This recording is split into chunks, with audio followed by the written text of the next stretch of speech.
बात करेंगे भारतीय संविधान की 8वीं अनुसूची में शामिल भारत की 22 भाषाएं। तो आइए सबसे पहले हम शुरू करेंगे हमारी राष्ट्रीय भाषा हिंदी। हिंदी भाषा जो है इसकी लिपि है देवनागरी लिपि। हिंदी भाषा देवनागरी लिपि में लिखी जाती है और भारत के अधिकांश लोगों द्वारा जो है हिंदी भाषा का प्रयोग किया जाता है। आगे हम जानेंगे संथाली भाषा की लिपि। संथाली भाषा की लिपि है ओल चिकी। आगे हम बात करेंगे मैथिली की। मैथिली भाषा जो है वो भी देवनागरी व तिरहुता लिपि में लिखी गई है। आगे हम बात करेंगे संस्कृत भाषा की। संस्कृत भाषा की लिपि भी देवनागरी लिपि है। देखिए, एक से अधिक भाषाओं की लिपि जो है वो एक हो सकती है, तो संस्कृत भाषा की लिपि भी है देवनागरी। आगे हम बात करेंगे सिंधी। सिंधी भाषा जो है वो 2 लिपियों में लिखी जाती है, अरबी सिंधी। आगे हम जानेंगे बांग्ला भाषा। बांग्ला भाषा है जो वो ब्रह्मी लिपि में लिखी गई है। आगे है अपनी मणिपुरी भाषा। इस भाषा की भी अपनी ही लिपि है जिसे स्थानीय लोग मेइतेई मायक कहते हैं। आगे बात करेंगे हम असमिया भाषा की। असमिया लिपि मूलतः ब्राह्मी लिपि का ही विकसित रूप है। आगे है हमारी तमिल भाषा। तमिल भाषा की जो लिपि है वो भी ब्राह्मी लिपि है। आगे हम जानेंगे नेपाली भाषा। नेपाली भाषा की लिपि जो है वो नेपाली ही है। आगे हम बात करेंगे पंजाबी भाषा की लिपि।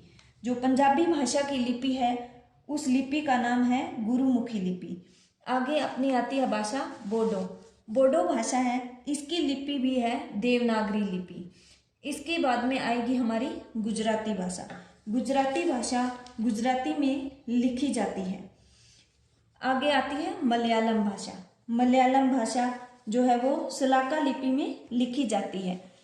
आगे अपनी आएगी कन्नड़ भाषा। तो आगे हम बात करेंगे कन्नड़ भाषा की लिपि में। कन्नड़ लिपि ब्राह्मी लिपि से ही व्युत्पन्न एक भारतीय लिपि है। आगे हम जानेंगे तेलुगु भाषा की लिपि। तेलुगु भाषा की लिपि जो है वो तेलुगु ही है। आगे हम जानेंगे उड़िया। उड़िया के बारे में। उड़िया भाषा की लिपि भी है जो वो उड़िया ही है। आगे बात करेंगे हम कोंकणी। कोंकणी भाषा की लिपि जो है वो अनेक लिपियों से में लिखी जाती है, देवनागरी, कन्नड़, मलयालम एवं रोमन। तो कोंकणी भाषा की जो लिपियां हैं वो अनेक लिपियां हैं। आगे हम जानेंगे डोगरी। डोगरी की अपनी ही लिपि है जिसे टाकरी या टकरी लिपि कहते हैं।